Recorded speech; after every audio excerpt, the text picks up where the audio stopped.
இந்த இடத்துல எப்படி சார் இவ்வளவு கூட்டம்? அவன் இடத்த நம்பி ஆரம்பிக்கல, அவனை நம்பி ஆரம்பிச்சிருக்கான். குடி.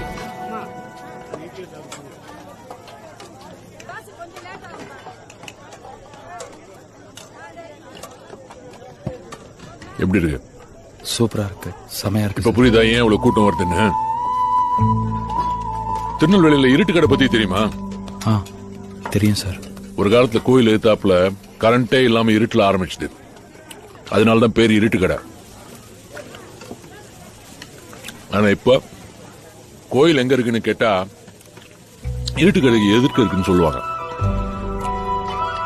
ஒருத்தன் நினைச்சா தன் திறமையால ஒரு லேண்ட்மார்க்கே மாத்த முடியும்ன்றதுக்கு அது உதாரணம். ஒரு பொருள் அங்க மட்டும்தான் கிடைக்கும்னா அது எங்க இருந்தாலும் கூட்டம் தானா தேடி வரும். இந்த மாதிரி பூவை தேடிதான் எப்ப வண்டு வரும், வண்டை தேடி பூ போவாது.